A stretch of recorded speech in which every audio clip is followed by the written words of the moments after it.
Good morning, Hornets, and welcome to your daily dose of Bgsn. I'm Serenity. And I'm Madison. Today we're going to take a look at a certain blood drive patient, some more prom information, and as always, sports. Now here's McKenna with this weekend's weather forecast. Thanks, Serenity. Today is starting out a little cloudy, but will also warm up with a high of 87 and a low of 69. If you're going to prom tomorrow, it's looking around the same with cloudy skies and with a high of 84 and a low of 63. Sunday's looking pretty reading with a 50% chance of scattered showers, along with a high of 85 and a low of 67.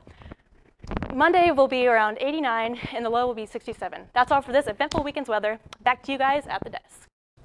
Today is the last day to turn in your form to bring anyone from another school to prom.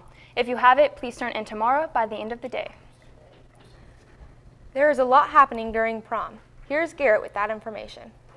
So as we all know, prom is a very special night for a lot of high school students. You're able to go out, have fun with your friends, have fun with dates, and it's just an overall great night. Two special seniors will be chosen for King and Queen, and there are just a couple things you guys need to know before entering prom for 2018. What people probably want to know is, where is this year's prom being held? And it's being held at Scottish Rite Cathedral on 650 North Meridian Street here downtown Indianapolis. The doors will open at 8 p.m.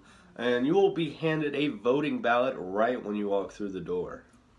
For the rest of this time, you can spend it having fun, dancing, eating, whatever you can do throughout prom.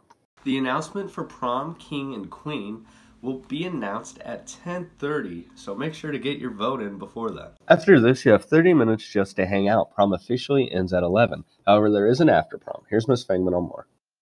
After prom will take place at Rascal's Fun Zone at 12 o'clock, and it goes until 3.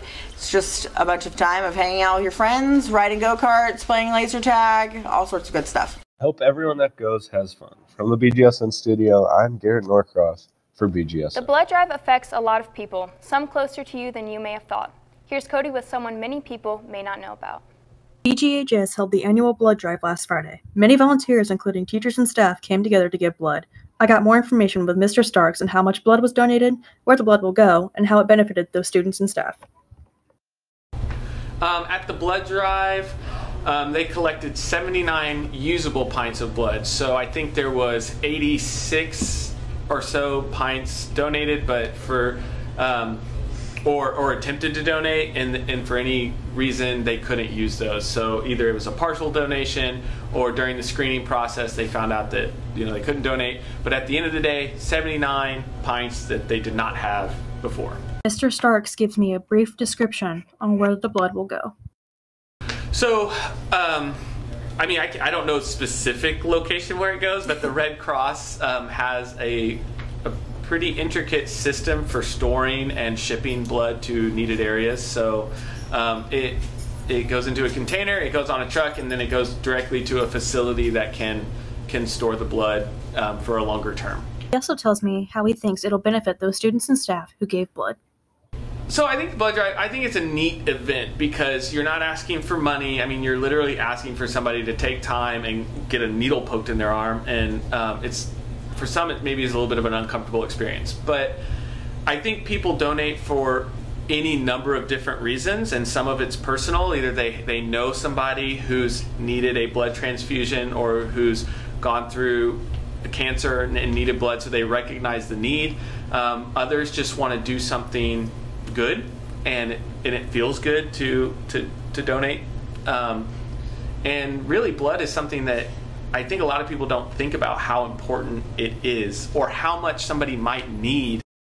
Like if you're in need of a blood transfusion, or if you're in an accident and you're losing a lot of blood, how important it is to get that blood quickly. So I think it can benefit the students in multiple ways, but just the idea that they're sacrificing something and it's going towards a good cause, and it's hopefully making them feel good about what they're doing. From Beech Grove High School, I'm McKenna Borf for Bgsn. That was McKenna with a blood drive recap. Here's Cody with a certain blood drive patient many of us know. The 2018 blood drive was on April 27th. I talked to someone that was personally affected by this program.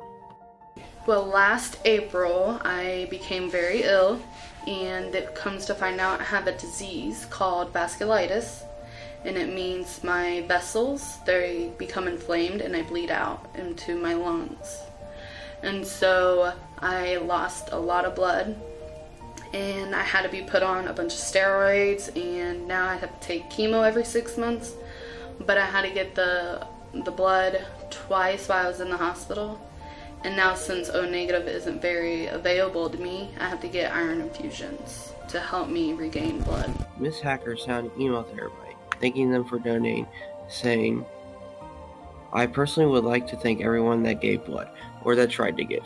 Last year, I had to get multiple transfusions, and it literally saved my life. The last time I needed a transfusion, the doctors were scared, and they didn't have my type available. From time to time, I still need to get transfusions. So a big thank you to everyone involved, and continue to give. It really does save lives." Well, it means a lot because it's saving many people's lives, not only mine, but literally if I didn't have that blood, I wouldn't be here today. I'm Cody Sterrett from Bgsn. Back to you guys at the desk. If you want to try a new breakfast recipe for your family, then try out this recipe for tater tot casserole. Today, I will be showing you how to make tater tot casserole. You will need onion powder, salt, pepper, eggs, tater tots, cheese, milk, and sausage. Begin by combining 12 eggs, a 1/4 cup of milk, a pinch of salt, pepper, and onion powder. When you're finished, cook the sausage until fully cooked.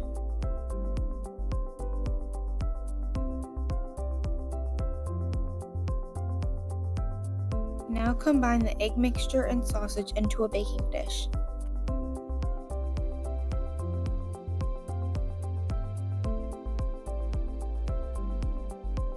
Then continue by mixing a 1/2 cup of cheese into it as well.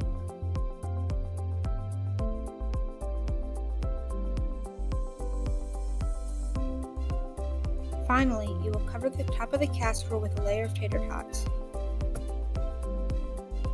Then sprinkle cheese on top of this as well. Bake in the oven at 350 degrees for 45 minutes.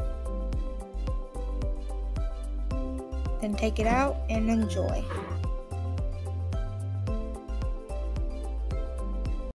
Now I'm going to toss it over to Mal for sports.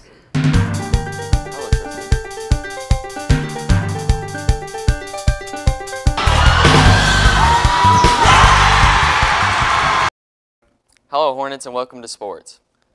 JV softball lost last night to Roncalli 11-4. Kinsey Hawley, Hannah England, and Kimbo Jinks were the main contributors, but the Hornets still had trouble hitting. Last night was a huge night for hockey fans as it was the Game 7 between the Nashville Predators and the Winnipeg Jets. The Jets would advance, winning 5-1. This is the Jets' first ever appearance in the Western Conference Finals since they moved to Winnipeg in 2011. They will meet the Vegas Golden Knights tomorrow for Game 1. The Boston Celtics and Cleveland Cavaliers will be playing this Sunday in the Eastern Conference Finals. Al Horford has been carrying the Celtics along with Jason Tatum's well-rounded rookie year after Kyrie Irving and Gordon Hayward both faced season-ending injuries. The Cavs have had their struggles too with lack of help for LeBron. He has consistently scored 40 points in every series. It should be a good series, and the game tips off at 3:30 on Sunday. The highly anticipated Western Conference Finals matchup between the Golden State Warriors and Houston Rockets tips off Monday night. Today begins practice for the Indianapolis Grand Prix. The first session was this morning, and two-time Grand Prix winner Will Power topped the time charts. The 5th Indianapolis Grand Prix is tomorrow at 3:30. That's all for sports. Back to the desk. That's all for your daily dose of BGSN. Teachers, make sure to hit the bell icon to get notified when we go live. And don't forget to follow us on our social media at BG Student News. I'm Serenity. And I'm Madison. Have a fantastic Friday and a wonderful weekend, Hornets.